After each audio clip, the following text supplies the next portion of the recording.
Olá, prazer estar aqui com vocês de novo, Narrativas Culturais no canal Vagão. Vamos contar um pouco da história de Angra, preservando sempre a memória desse povo, dessa cidade de 521 anos. E nada melhor do que estar aqui com ele hoje, ex-prefeito da nossa cidade, José Marcos Castilho. Bem-vindo, Castilho. Bom dia ou boa tarde, Vagão. É um prazer estar aqui para conversar um pouco sobre a cultura da nossa cidade, história de Angra, dessa terra querida. E você é um dos fundadores, além de político, um agente cultural nato, né? Desde criança, adolescente, depois a juventude ajudou a fundar o Revolucena, que a gente vai falar um pouco do Revolucena dentro do contexto do Serra Velho. Eu participei, na verdade, a minha militância política ela começa no movimento cultural. Foi através do movimento cultural que eu ingressei na militância política, né? Principalmente, primeiro, no coral do CNA, coral do SEAV, né? Hoje o SEAV, com o maestro Gellen, e depois, principalmente, com o grupo teatral Revolucena, porque o Revolucena tinha uma prática, né? Era de teatro com construção coletiva, não, no método Boal, um teatro mais voltado para a realidade de vida das pessoas, né, que procurava, na verdade, não só a relação de ator, mas também buscar que o cidadão pudesse interagir na própria cena, no sentido de intervir naquela realidade, né? Então, a minha militância política, ela vem a partir dessa participação do movimento cultural. E o Revolucena foi muito importante, porque se hoje a gente tem parte do patrimônio histórico preservado, se dá muito para a luta do Revolucena. E como era essa questão do Serra Velho dentro do Revolucena? Na verdade, o Revolucena, como eu falei, a nossa prática a nossa espécie era geralmente criação coletiva a partir de uma realidade qualquer, de uma luta, de um fato do cotidiano, né? Que a gente montava os nossos espetáculos. Então, dentro disso, nós trabalhamos a questão da história da cidade, porque, na verdade, nós temos um problema, né? Porque temos pouco acesso à história da cidade, seja escrita, e também o nosso patrimônio histórico-cultural, né? Do ponto de vista arquitetônico, muita coisa se perdeu, do ponto de vista do folclórico também, muita coisa foi abandonada, tinha sido perdida ao longo do tempo, né? Então, o Revolucena trabalhou um pouco essa temática. E trabalhamos essa temática a partir de uma outra, atividade folclórica, né? Que é o Serra-Serra, né? Que, na verdade, isso é uma prática, não sei como veio parar em Angra, mas acontece muito também no Nordeste, no interior da cidade, principalmente da área rural, é que em março, na véspera de São José, né? São José, que era marceneiro, carpinteiro, né?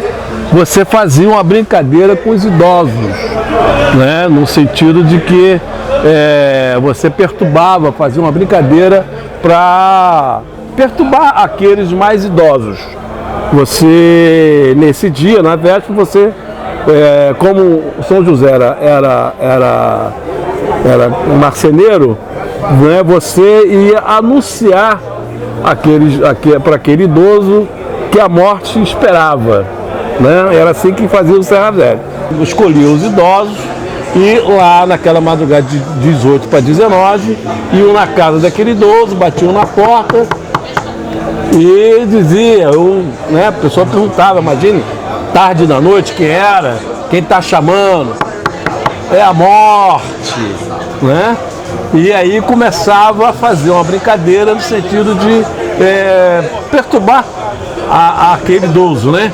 Ah, a morte está te chamando, para quem você vai deixar suas coisas, como se fosse um testamento. Né? Para quem você vai deixar a sua casa, e aquilo que você tem, enfim. Né? O Serra Velho, o Serra Velho tinha essa característica. E geralmente as pessoas eram gozado porque as pessoas esperavam os idosos. Então geralmente esperavam com o quê? Com urina, com fezes, dava tiro. Até porque ninguém quer, imagine, que a morte bata a sua porta. Bata a sua porta, ser perturbado e ficar falando coisas, né? Algumas coisas o pessoal pegava fatos, né, daquela pessoa, outra coisas inventava. Então, geralmente você tinha a reação daquele idoso, né? Que quando ele estava acostumado com a brincadeira, reagia brincando. Quando não estava acostumado, reagia, né, dando tiro ou saindo correndo atrás de quem estava fazendo aquela brincadeira. Enfim, nós pegamos essa prática folclórica do interior para montar o Serra Serrador. O que é isso? Uma peça teatral que buscasse demonstrar a importância do patrimônio cultural da cidade, do patrimônio arquitetônico, histórico da cidade. Angra perdeu quase todo o seu patrimônio. Nós somos uma cidade, né, de 1502, você imagine... São 521 anos. Né, 521 anos. Então, uma das primeiras cidades do Brasil.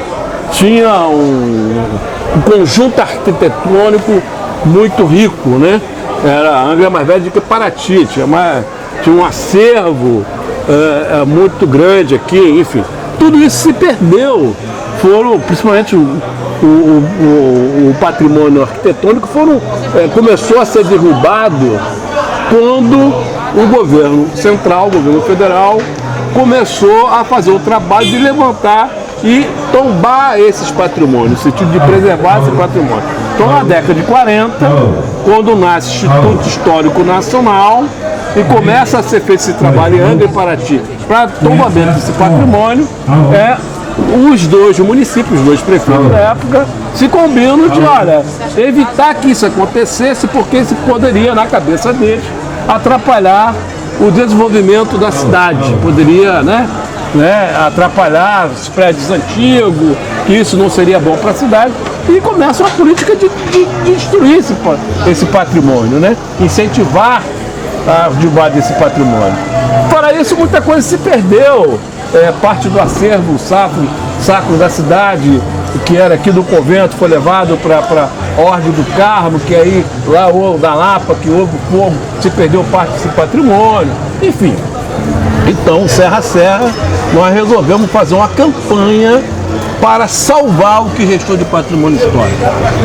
E fizemos a partir da mesma dinâmica do Serra Velho. Elegemos alguns desses patrimônio, referência histórica, patrimônio arquitetônico, né, para fazer a nossa peça de rua. Então ela começava na Bica da Carioca, né, lá, né, se chegava, se batia, como se estivesse falando com a Bica da Carioca, chamando ela, e lá se contava a história. O que era aquilo? Quando nasceu? E por que nasceu a Bica da Carioca? E a importância de se preservar aquele patrimônio, né? Então se contava a história da Bica da Carioca. E todo esse trajeto, havia um trajeto grande, né? Você também permeava esse trajeto com música e dança do folclore angrense. Pastorinha, Festa do Divino, né? E lembrando outros personagens da cidade que eram, sofriam, eram negligenciados, enfim, né? Como a sociedade, né, não dava importância. Então, lembrando do Agenor, do Remígio, do Mendonça, são personagens dessa cidade, né, que eram marginalizados pela sociedade. Então, o Serra Velho foi esse trajeto. Então, começando na Bica da Carioca, vindo para o mercado municipal e aqui falar sobre o marco da cidade, sobre o mercado da cidade, você contar a história, contar a história do teatro, porque Angra já teve muito teatro no passado, já teve mais de 7 teatros. Então nós íamos ali do lado da igreja Lapa, onde existia um teatro do Barão de Junqueira. O Barão de Junqueira, ele trabalhava com café e transformou o seu armazém de café num grande teatro, né? O Teatro Barão de Junqueira, que aí contava a história de todos os teatros que existiam, e também terminava contando uma ocasião, uma briga que houve numa apresentação daquele teatro. Falava, na época, o marco histórico da cidade, de fundação da cidade, estava na Casa de Batrana, lá na Vila Velha, em vez de estar com acesso público, enfim. E isso, na verdade, nós fizemos uma campanha para preservar esse patrimônio, né? Fizemos essa peça, o Rio de Choro, contando a história do Rio de Choro. Eu fiz o personagem do Rio de Choro. Como é que nasce o Rio de Choro? Por que é Rio de Choro, né? Acho que a maioria das pessoas não conhece, não sabe que o Rio de Choro nasce lá na Fonte d'Alba, lá em cima no Santo Antônio, Caixa d'Água, que não era chamado Rio de Choro, era o Rio de Gales, que antigamente as canoas entravam, né, para lavadeiros e iam lavar roupa lá em cima, na caixa d'água, lá na caixa d'água, na Fonte d'Alba, lá na cachoeira, era o rio navegável. E com o tempo esse rio se tornou o que está. Então é por isso que ele é Rio do Choro, por quê? Porque diz a lenda que até quem mora ali próximo ao São Bernardino, no primeiro convento ali, né? Que o pessoal ouvia, porque as escravas vira e mexe apanhavam na beira da cachoeira, né? E o pessoal fala que escutava o choro dessas escravas.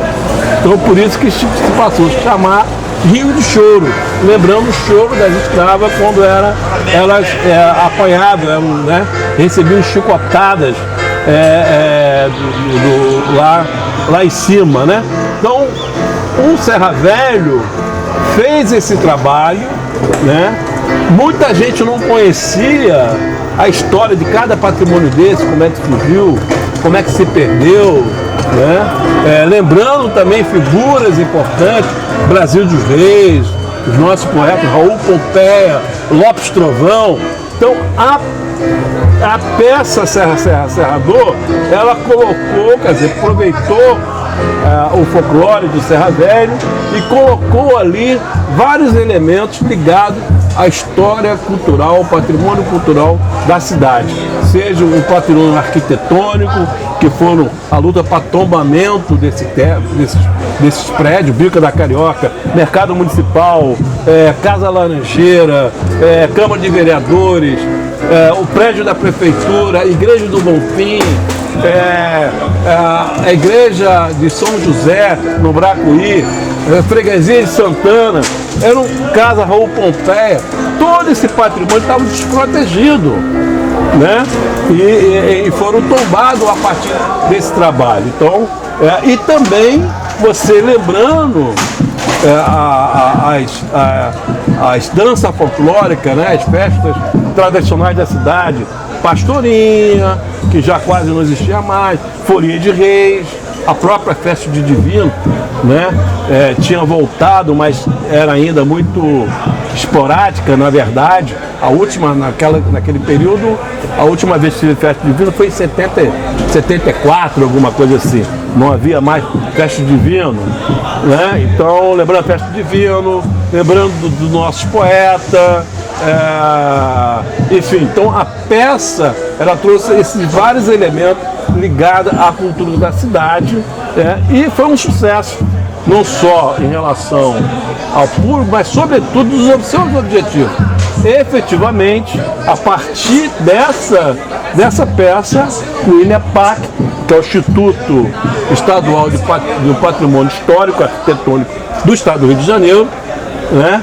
Ele fez o trabalho a partir desses dados, e é importante dizer que pela primeira vez houve uma mudança na metodologia de se apreciar isso, porque é a primeira vez que um órgão do Estado de Patrimônio recebe uma lista da comunidade daquilo que ela acha que tem que ser preservado, que tem a ver com a sua memória. Geralmente, o órgão do Estado é que vem ao município ou aquele patrimônio e ele que analisa se é importante ou não. Dessa vez foi o contrário. Ele recebeu uma demanda, analisou essa demanda e, independente desse patrimônio fosse ou não importante a nível nacional ou do Estado, ele foi tombado porque considerou importante para a memória da cidade.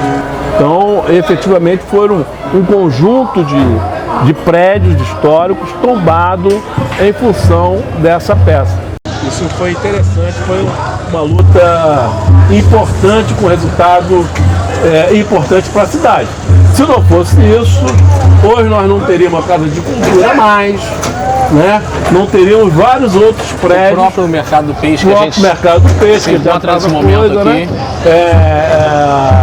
A Câmara, enfim, outros prédios estariam hoje no chão, né? A Igreja do Bom Fim estava largada, enfim, corria o risco de que esse pouco que se restou, porque do ponto de vista do patrimônio arquitetônico, né? Naquela ação lá da década de 40 feita por SPAM, só foram tombados alguns prédios, quer dizer, do ponto de vista do conjunto arquitetônico, a Vila Histórica de Mambucaba foi tombada naquele período. Aqui na cidade, o convento do São Bernardino, o convento do Carmo, a Igreja da Matriz e o prédio lá do antigo Correio, que a gente conhece como prédio do João Luiz, né? Foram os únicos patrimônios tombados naquele período. O restante conseguiram frear e se perdeu ao longo do tempo, diga de passagem, em nome da modernidade. Hoje nós sentimos a falta desse patrimônio. Basta ver Paraty. Paraty é do mesmo período de tombamento de Angra, só que lá preservaram o conjunto o centro histórico, né? Todo de Paraty, que hoje é a sua principal base do turismo, né? O centro histórico, né, é um conjunto arquitetônico e isso que traz a principal fonte, né? Vamos dizer assim, uma indústria principal atrativo do turismo de Paraty é aquele conjunto que foi preservado, né? E Angra, na verdade, jogou fora, essa é a verdade, Angra jogou fora seu conjunto arquitetônico, que era muito maior do que Paraty, em nome da modernidade, entre nós, que nós ficamos no meio do caminho, né? Perdemos a identidade do passado, mas não avançou. Não avançou do ponto de vista, né, da tal modernidade que se pretendia fazer, que várias pessoas apoiavam essa política de colocar abaixo a história, o patrimônio riquíssimo que nós tínhamos em nossa cidade. Castilho, muito obrigado pela participação. Lembrando que esse projeto é viabilizado pela Secretaria de Estado de Economia Criativa por meio do edital Cultura nas Redes 2. Castilho, quem sabe vem aí o Narrativas Culturais 2, que eu te convido novamente. Tá bom, é um prazer. Estou à disposição.